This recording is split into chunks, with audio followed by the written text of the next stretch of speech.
성경 말씀 봅니다. 에스라서 7장 10절 말씀.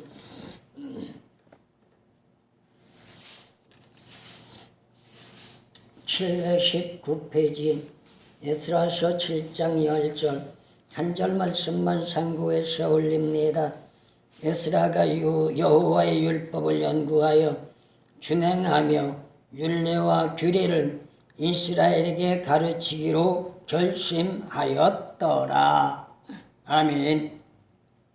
오늘 본 말씀 에스라서 7장 10절 말씀에서 에스라가 하나님 앞에 주어진 직무를 감당하기 위하여 어떻게 해야 할 것인가를 가르쳐 주는데, 70년 바벨론 포로에서 바사왕 고레스의 칙령으로 해방이라는 자유를 만끽하고 예루살렘으로 귀환하여 70년 동안 파괴되었던 하나님의 거룩한 성전을 재건하면서 귀환한 이스라엘 백성들에게 하나님의 뜻대로 살아갈 것을 오늘 본 말씀을 통하여 하나님의 율례와 규례를 이스라엘 백성들에게 가르쳐 주기를 결심하는 에스라의 사명을 말해주고 있습니다. 그래서 오늘 성경 말씀의 주제는 에스라서의 서론적인 내용이란 주제로 에스라서를 한번 짚어보려고 합니다. 에스라서는 두 부분으로 분리됩니다. 하나는 에스라 이전의 사실이 기록되어 있고, 또 하나는 에스라 이후의 사실을 기록한 것으로 구성되어져 있는 것이 바로 에스라서라고 말할 수 있습니다. 그렇다면 에스라서의 내용을 한번 생각해 볼 때 금방 말씀드린 것처럼 두 부분으로 분리해서 본다면, 첫 번째 부분은 바사왕 고레스 칙령으로부터 시작이 되어 남유다 백성들이 바벨론 포로에서 자유의 해방을 부여안고 고향인 예루살렘 남유다 이스라엘로 귀환하는 가운데서 일어나는 사건들이죠. 고레스가 바벨론에 잡혀왔던 유다인들을 귀환하는 것을 허락하는 것으로 시작해서 유다인들에게 예루살렘 성전을 재건할 것을 또한 고레스 왕은 명령했습니다. 여기에 부가적인 것이 있다면 귀환하는 유다 백성들의 명단이 기록되어져 있고, 그 다음에 성전 제단에 대한 건축의 역사를 말해주고, 성전 건축과 더불어서 하나님 앞에 영광의 아름다운 예배, 그 당시로 말하면 제사에 대한 부활의 역사를 말해주고 있습니다. 그리고 성전의 기초 작업에 대한 조성도 가르쳐주고 있습니다. 하지만 세상 이치가 그렇듯이 아무리 고레스의 칙령이 있었다 할지라도 모든 일들이 순조롭지 않았다는 것은 불변의 이치인 것 같습니다. 왜일까요? 귀환하는 유다 백성들에게 예루살렘 성전 재건을 방해 공작하는 세력자들이 있었기 때문입니다. 어떻게 본다면 이것은 오늘날 우리들도 마찬가지입니다. 우리들의 신앙관에 비추어 본다면 오늘 본 말씀 배경에서 남유다인들이 바벨론 70년 포로에서 벗어나 예루살렘으로 귀환하여 파괴되었던 예루살렘 성전을 재건한다는 것은 우리들의 입장으로 생각해 본다면 힘들고 어려운 고난과 난관을 통하여 신앙들이 식어졌던 상태, 다시금 신앙을 재점검하고 발돋움하여 올라가기를 주력하는 삶이라고 말할 수 있습니다. 그렇다면 이럴 때 어떻게 해요? 옆에 모든 사람들이 참 너 잘한다, 그래야 해. 힘들고 어렵더라도 그렇게 하는 것이 정석이고 그게 신앙의 삶의 도리며 그게 신앙의 삶의 본분이야. 이렇게 말해주는 사람은 심히도 적습니다. 대다수가 뭐라고 그래요? 여지껏 그렇게 살아왔는데 뭘 특별하게 그렇게 야단법석이야. 그냥 그렇게 하지 말고 믿는다고 하면 되잖아. 대충 살아. 이러면서 열정을 내는 신앙에 걸림돌 역할을 하는 사람들이 많다는 거예요. 이게 오늘 본문 말씀에 이스라엘 남유다 백성들이 허물어져 갔던 예루살렘 재건의 방해 공작을 하는 대적자들의 모습이라는 것을 말해주고 있습니다. 그 결과로 학개와 스가랴의 예언대로 슬룹바벨과 예수아가 성전을 재건하는데 완성하게끔 되어져 있었고, 그리고 봉헌식을 엄숙하게 이행하면서 유월절을 지키는 역사가 이루어졌던 것을 보게 됩니다. 그렇다면 어떤 것을 우리에게 말해요? 고레스 왕의 칙령을 부여받아 에스라는 남유다 백성들을 이끌고 예루살렘으로 귀환하여 성전을 재건하려고 시작했지만 재건에 완공을 하지 못했다는 것을 말하죠. 그리고 슬룹바벨과 예수아를 통하여 성전이 재건되었고, 그리고 하나님 앞에 영광의 아름다운 유월절 제사를 드리는 축복이 이루어졌던 것을 보게 됩니다. 이것은 우리에게 무엇을 말해요? 내가 믿고 나간다고 해서, 내가 결단했다고 해서 하루아침에 이루어지는 게 아니란 말이에요. 근데 오늘날 대다수의 사람들은 어때요? 내가 믿었다고 생각하고 교회 올라와 신앙생활 한다고 교회 다닌다고 생각하면서 내가 생각했던 거, 내가 뜻했던 거, 내가 바라던 거 제대로 이루어지지 않으면 불평불만하잖아요. 토시를 부여붙이잖아요. 내가 그렇게 하나님 믿으려고 했고 예수 믿으면서 교회 열심히 다녔는데 지금 이 꼬라지가 뭐냐? 나를 방해하는 사람들이 많은가 하면 어둠의 권세 역사 속에 고난과 역경과 고통도 많지 않느냐? 내가 예수를 믿지 않을 때는 아무런 문제 없이 평탄하게 삶을 살았는데 예수를 믿는다고 하면서부터 이러한 어려움과 고난과 역경이 대두된다면 예수 믿을 필요 없지 않느냐? 라고 말하고 있단 말입니다. 그 일례가 연예계에 써볼 것 같으면 김원이라고 말을 합니다. 김원이가 예수를 믿기 전에는 아무런 문제가 없었대요. 어려움도 고난도 역경도 고통도 별로 없었다는 거예요. 근데 예수를 믿기로 시작하는 날부터 회오리 바람이 불기 시작하여 엄청난 고통과 고뇌를 당면해야 했다고 유튜브를 통하여 말하는 모습을 들어봤습니다. 이게 예수 믿는 삶이에요. 예수를 금방 영접할 땐 기쁨과 즐거움과 희열이 넘치지요.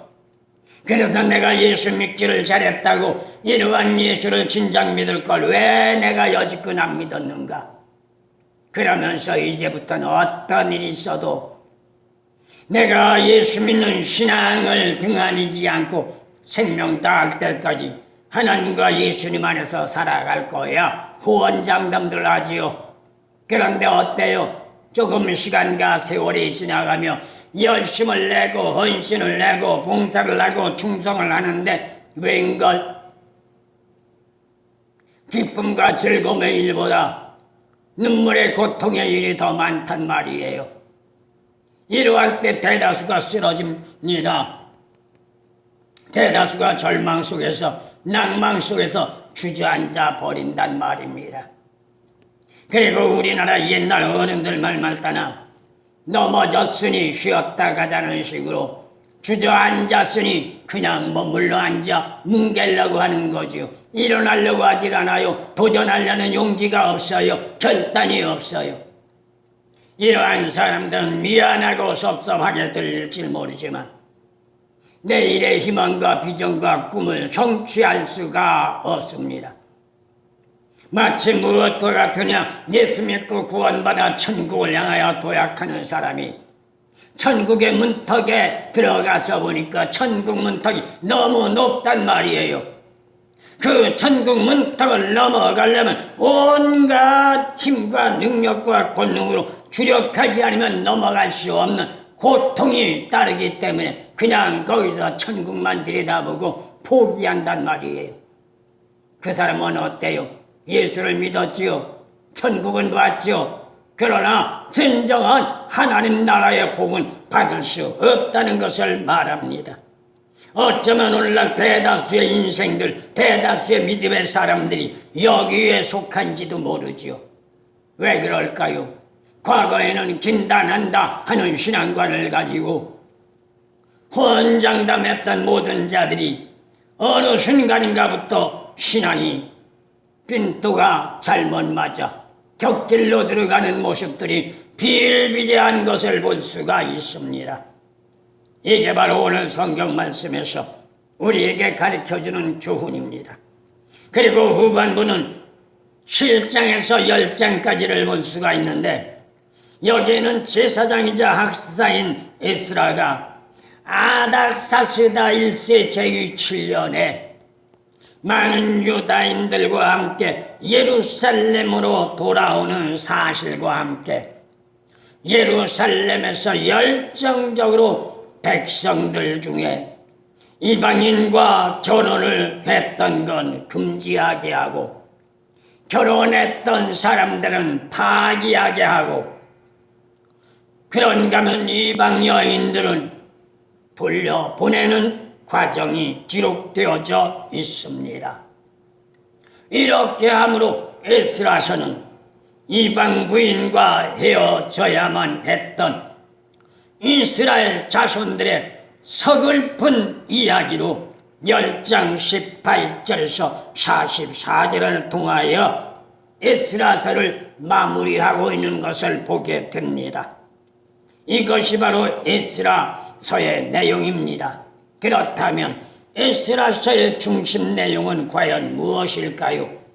에스라서는 유대인 랍비들의 전승을 담고 있는 탈무드에서 본다면 에스라서 저자를 에스라로 보고 있는데 여기에서 주목할 것이 있다면 탈무드에 의하면 에스라는 에스라서 본서만이 아니라 느헤미야까지 기록을 했다고 탈무드에서는 언급을 하고 있습니다. 그 이유를 생각해 본다면 하나님 성전과 제사 제도에 깊은 관심과 더불어서 전문적인 지식의 소유자로 제사장인 관점에서 기록했다는 것을 말해주고 있는 겁니다. 그래서 오늘 성경 말씀을 보더라도 에스라는 어떤 역사를 익히고 있느냐? 오늘 본 말씀 다시 보면 에스라가 여호와의 율법을 연구하여 준행하며 라고 말합니다. 하나님의 말씀을 연구한다는 건 아무나 하는 게 아닙니다. 전문적인 소유자가 아니면 하나님의 말씀을 본격적으로 파고 들어가며 연구할 수 있는 게 아닙니다. 배웠다고 되는 게 아닙니다. 안다고 되는 게 아닙니다. 내가 많은 지식을 가지고 배워서 안다고 말씀의 체계를 파고 들어가는 게 아니란 말입니다. 특별히 하나님으로부터 선택받아 택한 자로서 하나님의 진리 말씀이 입각한 삶으로 살아가고자 하나님이 세워준 자가 아니라면 이러한 전제 조건은 감히 흉내도 낼 수 없다는 것을 말합니다. 이는 오늘날도 마찬가지입니다. 많은 사람들이 하나님 앞에 부름받은 사명자라고 말하고 신학교에 가서 공부를 하고 교단에 입각하여 목사 안수를 받고 나는 목사 하나님 앞에 부름받은 일꾼이라고 말을 하지만 대다수는 신학교에서 배운 결과와 목사 안수를 받은 그 후부터는 책하고 거리가 먼 삶을 보게 됩니다. 머리 싸동여가며 피땀 흘려가며 말씀을 파고 들어가며 책과 씨름하는 자 소수라는 것을 말해주고 있는 거지요. 왜 그럴까요? 그게 힘들거든요. 그게 어렵거든요. 사실상 궁극적으로 따지고 온다면 그러한 체계로 들어간다는 것 세상에 나가 노가다 작업하는 것보다 더 어렵습니다. 힘듭니다. 하나님 앞에 붙잡힌 바 되지 않으면 그 길을 들어갈 수가 없단 말입니다. 그런데 오늘 성경 말씀 본 내용을 보면 에스라는 하나님의 율법을 연구했고 그 율법을 연구한 것으로 끝나지 않았습니다. 그 밑에 말씀을 보면 준행했다고 합니다. 뭘 말해요? 하나님의 말씀을 연구하고 그 말씀을 깨닫고 알았다면 깨닫고 아는 것만큼 생활 삶에 옮겼단 말이에요. 그리고 나서 한 일이 있습니다. 율례와 규례를 이스라엘에게 가르치기로 결심하였더라. 이게 지도자의 자세입니다.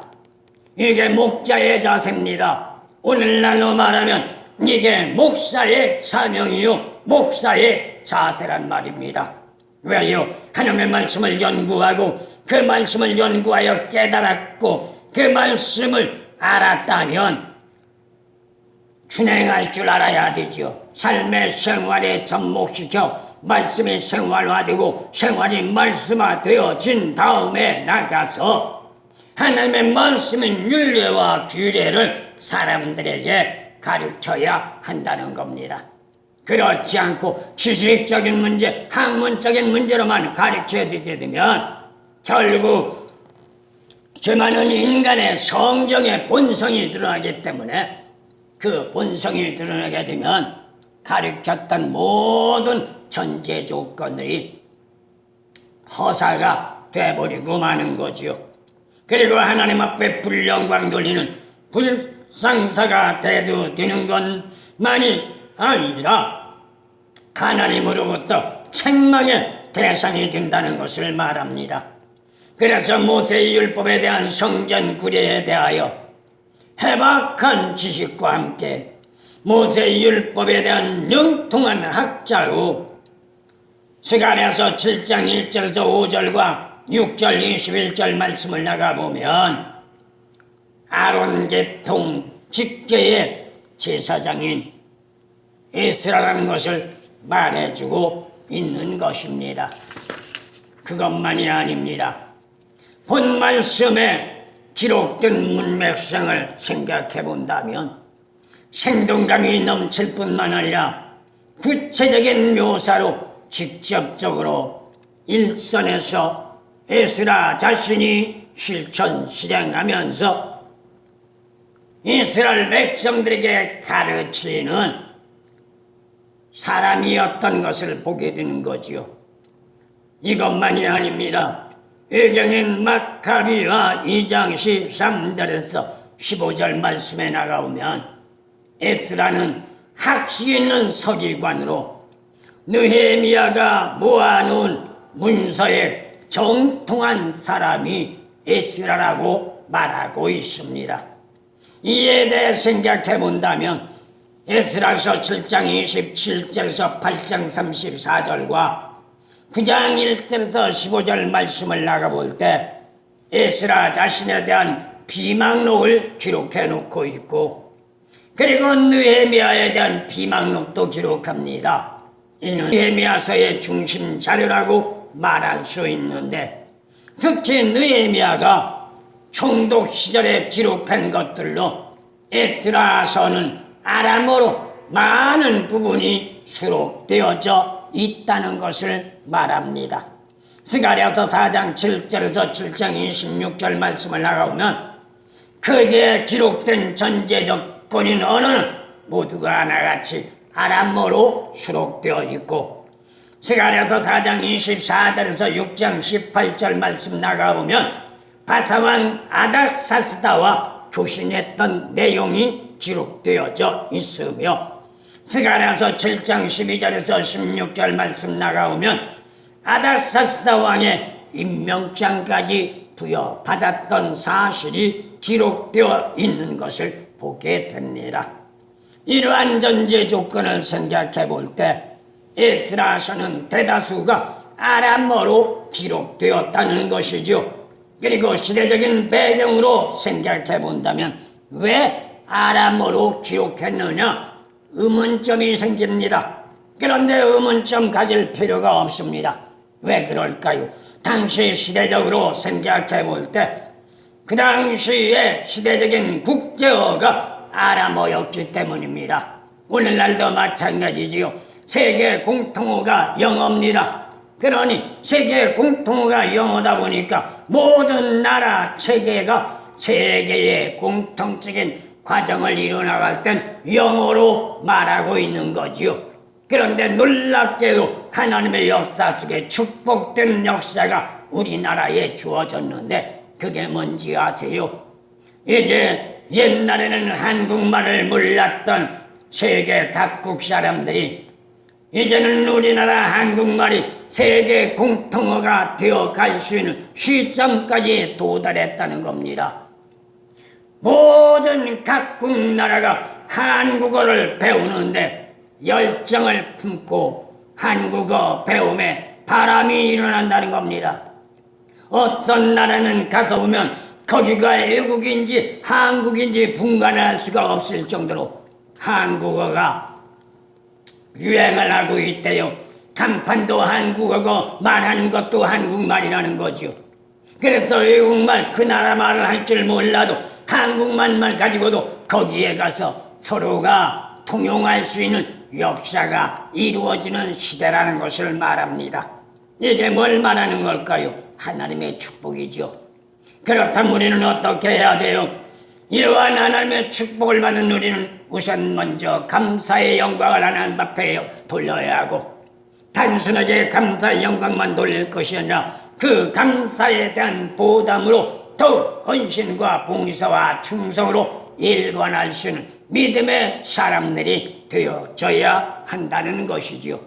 마지막 말씀드린다면 본 에스라서를 통해서 우리에게 주어지는 교훈이 과연 무엇일까 생각해 볼 수 있는 겁니다. 이스라엘 백성들은 선택된 선민들입니다. 하지만 이방인들의 우상 숭배에 매료되어 속된 말로 한눈을 팔면서 하나님이 약속하신 언약의 복된 은혜를 소홀히 여긴 결과로 그들은 징계의 채찍을 맞고 말았는데 그 징계의 채찍이 바벨론 70년 포로라는 끔찍한 역사입니다. 그러나 하나님의 주권적인 섭리에 따라 바사왕 고레스를 감동시킨 것이 하나님의 역사였고 그리고 하나님은 고레스를 통하여 바벨론 70년 포로 강점기에서 억압당하고 고통당했던 남유다 백성들의 자유라는 해방의 기쁨을 만끽하도록 했던 것이 역대하 36장 22절에서 23절 말씀을 통하여 제시해주고 있습니다. 그리고 느헤미야 8장 1절에서 8절 말씀 나가면 선민다운 백성으로 하나님은 이스라엘 백성들을 회복시키기 위하여 예루살렘으로 돌아온 그들에게 오늘 본 말씀 에스라를 통하여 율법적인 교육을 하도록 했던 겁니다. 그게 바로 오늘 본 말씀이지요. 다시 한번 본다면 에스라가 여호와의 율법을 연구하여 준행하며 율례와 규례를 이스라엘에게 가르치기로 결심하였더라. 이게 에스라의 생각인 것 같고 에스라 한 사람의 견해인 것 같지만 사실 이러한 역사적인 배경 뒤에는 하나님의 역사가 있다는 것을 우리에게 말해주고 있는 겁니다. 이유는 간단합니다. 죄악된 성정을 가지고 있는 인간은 어느 시대를 막론하고 상황과 여건이라는 환경에 오랫동안 접어들다 보면 삶의 생활이 변질되고 만단 말이에요. 우리나라 역시 예는 아닙니다. 기독교가 들어온 지 100년이 넘은 이 시점 속에 헐벗고 굶주릴 때는 배고픔을 모면하기 위하여 축복받아야 한다고 하나님 앞에 울며 불며 미친 듯이 매달렸습니다.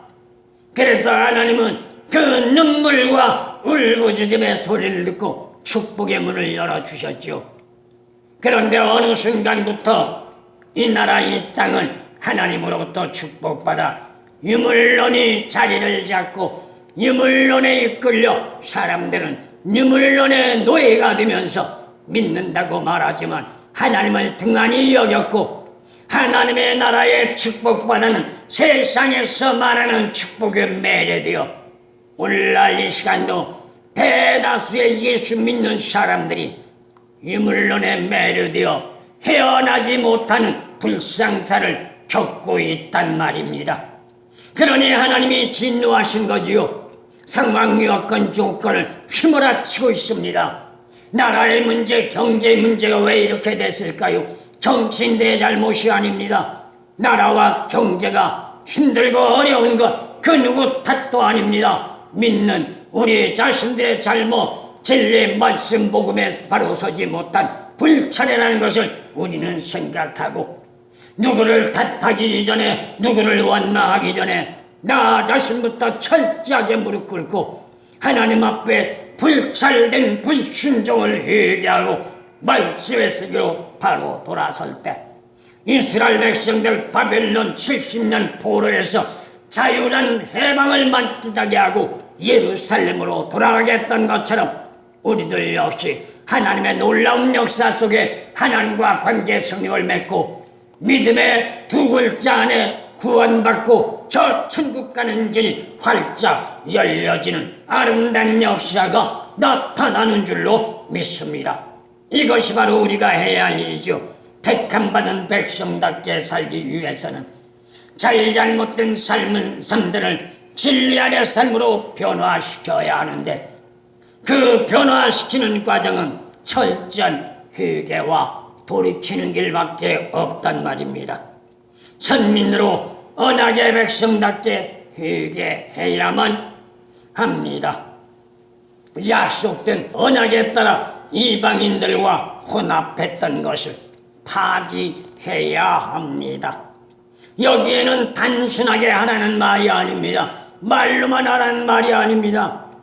그냥 하는 척만 하라는 것이 아닙니다. 믿는 자답게 율법적인 말씀인 진리에 입각한 삶으로 지향하면서 삶의 생활 역시 율법적인 의식에 따라 주어진 사명도 감당하며 생활이 말씀화되고 말씀이 생활화되도록 주력하며 노력하며 애쓰며 나아갈 때 하나님은 복의 문을 여는 역사 속에 우리 모두가 마지막 시대의 승리 영광 두 글자를 붙잡고 하나님 앞에 잘했다 인정받고 축복받는 역사가 있어질 줄로 믿습니다.